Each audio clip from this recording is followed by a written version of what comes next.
We're on to Moses and Joshua. If you remember in our first night together, we talked about the Bible is not a history book. It's really a library of books that includes some historical stories which tell us about God's relationship with God's people. And what I think you talked a little bit about last time is that that relationship is based on God's promised love to us, that is established in the covenants or those promises that God makes with us. We remember that God chose Abraham and Sarah as the parents to that first covenantal family, and we remember that as we go through the story, we're remembering that love and that covenantal promise God makes with us. This is just a little time chart to kind of help you put some perspective on that. I don't know if you saw anything like this last week, but just remember that at the beginning of those stories, at the beginning of Genesis, they're all really prehistory, before we really think of in historical terms. There's not like things that correspond to historical markers. But if you go back about 2,500 years before the birth of Jesus, you know, that's during the Egyptian civilizations and the pyramids and things like that. Move another 500 years and you get into some of those stories that you discussed last time about God's covenant with Abram and Sarai. That would have been about the year 2000 or 1800 maybe, before Jesus was born. Then another 400 or 500 years after that, into this area of Exodus. I don't know if you can see where I'm pointing, but Exodus, the story of Moses, they think is probably from around 1300 years before Jesus. The story of leaving slavery in Egypt to the promised land. It's around that time. And there was wandering in the wilderness. And then maybe within those years, 40 years, Joshua invades Canaan. And we're talking about that whole section of the loop there, from Exodus down to the bottom of that swoop in our look tonight. We're going to watch a little cartoon about that part of history to see. God's story, Moses. Can you hear that? So part of God's story is about a guy named Moses, and it begins like this. When Moses was born, God's special family, the Israelites, were living in Egypt as slaves. But there were so many Israelites that Pharaoh, Egypt's ruler, was afraid they might attack him. So he ordered that they work extra hard and made a law that all new baby boys had to be killed. Well, baby Moses' mom didn't want him to die, so she came up with a plan. She put him in a waterproof basket and hid it in the Nile River. Before long, Pharaoh's daughter, the princess, showed up. She found the basket and realized Moses was one of the babies her dad was trying to kill. But instead of hurting Moses, she adopted him. He grew up in the palace like a prince. Now Moses should have felt really special and loved, but he felt bad that his people were slaves while he lived in the palace. So he ran away and tried to help them. Problem is, they didn't want a prince around. Moses didn't feel like he belonged anywhere, so he ran away again. This time, he went to a place called Midian. There, he married a lady named Zipporah and worked for her dad, Jethro. One day, he was taking care of Jethro's sheep when he saw a bush on fire. As Moses looked more closely, the inside of the bush called out, "Moses! Moses!" Kids, would you answer a burning bush that yells your name? Well, Moses did. He said, "Here I am." Then the bush introduced itself. It was God appearing as fire. And God told Moses that he could see how his family was suffering as slaves. Since God loves his family, he wanted to rescue them through Moses. Now you'd think Moses would be excited since he had wanted to help his people, but he wasn't. He didn't think he was special enough to get a job from God. He said, "Why me?" God reminded him, "I'll be with you." He even told Moses exactly what to say to the Egyptians. But Moses didn't think anyone would believe that God had appeared to a regular guy like him, a guy who didn't even belong anywhere. So God gave Moses 3 miracles to prove that God was with him. First, God let Moses turn his staff into a snake and back. Next, Moses put his hand in his cloak. It came out with leprosy. Then he did it again to cure it. Finally, God showed Moses how to turn water into blood. But even after God showed him all this, Moses was still afraid that nobody would listen to him. "I don't talk well," he said. "I stutter and stammer." Then God asked Moses, "Who makes a man able to talk? God is the one who makes us." And he wanted Moses to remember that and trust him.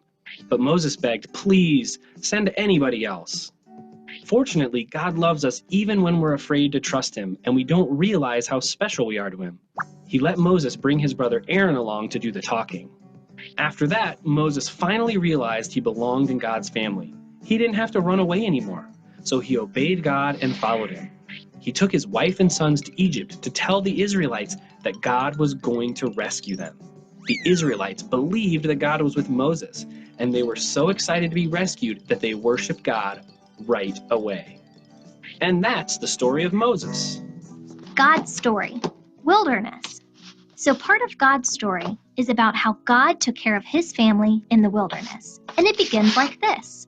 For many years, God's family was stuck as slaves in Egypt. So God chose a guy named Moses to lead them out of slavery and into an amazing home called Canaan, or the Promised Land, where they could be free. From the moment the Israelites left Egypt, God made it clear that he was with his family. He led them with a cloud during the day and a pillar of fire at night. He actually split the Red Sea in 2 parts so they could walk to safety. But the journey from Egypt to the Promised Land was hard. In fact, the Israelites didn't know where to find food and water, or when they would get to Canaan. So just 3 days after leaving Egypt, they started complaining. "What are we going to drink?" Now Moses knew that God hadn't freed them from Egypt and parted the Red Sea just to let them die of thirst in the desert. So he asked the Lord to help, and God helped. Then, about a month later, they complained again. "If only the Lord had killed us back in Egypt," they moaned. "There we sat around pots filled with meat and ate all the bread we wanted. Now you have brought us into this wilderness to starve us to death." They actually wished they could be slaves again. Kids, have you ever complained about something instead of trusting God for help? Well, guess what? God had a plan his family never could have imagined. In the morning, dew covered the ground, and when it was gone, there were flakes of food that looked like frost. The Israelites called it manna, which means, "What is it?" Moses told them to eat it all and not to save any. But of course, some people saved a little, just to be safe. Remember, they were worried they wouldn't have what they needed. The next morning, the old manna was full of maggots, which are little bugs. Yuck! But the good news is, there was also new manna. See, God wanted them to trust him every single day. What's really crazy, though, is on the 6th day of every week, God did tell them to gather enough for 2 days. That way, they had 1 day to rest. It's called a Sabbath, and it's a day of rest. So when they woke up on the 7th day of the week, the manna they had saved was as fresh as it was when it first fell. We don't know how that happened, but it did. Well, the Israelites kept traveling, following the cloud and fire, eating new manna every day, and getting a Sabbath every week. It might seem pretty clear that God was with them, but they weren't so sure. At one point, they even said to Moses, "Is the Lord with us or not? Why did you bring us out of Egypt? Are you trying to kill us with thirst?" The people had stopped trusting Moses, which really meant they had stopped trusting God, just because things got hard. Moses knew God had a plan, though, and he asked for help. Turns out, God had another miracle in store. God said, "Take your staff, strike the rock, and water will come gushing out." And it did. For about 40 more years, God's family wandered the desert. And all that time, God kept on giving them food, water, rest, and protection. He even kept their clothes from wearing out. God's family couldn't take care of themselves on their own. They had to trust God. But he always gave them just enough, just in time, and often in ways they could have never expected. And that's the story of how God took care of his family in the wilderness. God's story. Joshua becomes leader. So part of God's story is about when Joshua became leader of God's family, and it goes like this. Remember how God rescued his family when they were stuck as slaves in Egypt? He made a path right through the middle of the Red Sea. He showed them where to go with a pillar of fire at night and a cloud during the day. He gave them water from rocks and sent food like rain every morning. Best of all, he promised to bring them to an amazing new home called Canaan. All they had to do was trust him. But sometimes people have a hard time believing God will take care of them. So for a whole year, God's family worried and complained. They felt like they'd never get to the promised home where they would be safe and comfortable. And even though God was taking care of them every day, they kept worrying that he'd stop. But their leader Moses trusted God with his whole heart. And one day, God told Moses to send 12 men into Canaan as spies to see how great it was. So Moses did. And one of those 12 men was Moses' helper, Joshua. He trusted God too. Well, Joshua and the other spies spent 40 days in Canaan, and they discovered that the new home was as good as God had promised. There was delicious food, water flowed nearby, it was paradise. It had everything God's family needed and wanted. There was just one teeny tiny problem. People lived there already. Big people. Big people who lived in a big city called Jericho that was protected with really big, strong walls. And the people there did not plan to give up their home. So 10 of the spies came back terrified. They said, "We look like grasshoppers compared to the people there." When the rest of God's family heard that, they got scared too. They didn't want to go to the promised land anymore. But Joshua knew that no problem is too big for God. He and another spy named Caleb argued, "If the Lord wants to give it to us, he will." After all, God had shown his family how powerful he was. But even though God had always provided for his family, they still chose not to trust him. And because they made that choice, there was a consequence. God kept his whole family in the desert for 39 more years. So long that all the adults who chose not to trust that God could take them to the new land spent the rest of their lives in the wilderness. God kept taking care of them, of course, but life was nothing like it would have been in the promised home. The good news is, there was a blessing for Joshua and Caleb's obedience. They did live long enough to get to Canaan. See, God always keeps his promises.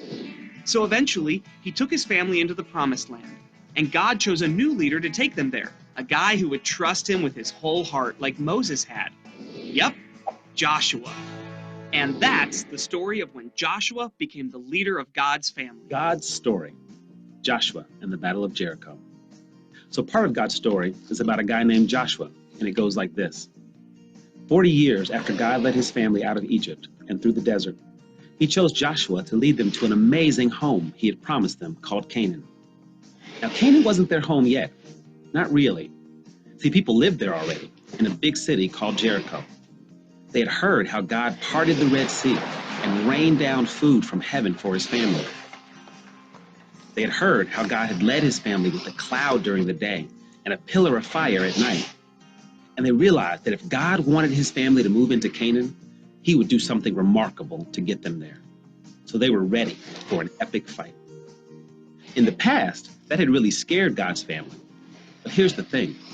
God knew Jericho looked scary for his family. So when it was time to go, he reminded Joshua that he was in control. God said, "Be strong and courageous. Do not be afraid. Do not be discouraged. For the Lord your God will be with you wherever you go." Joshua might have felt afraid, but he chose to be strong and courageous. Have you ever done something you know is right, even though you were scared?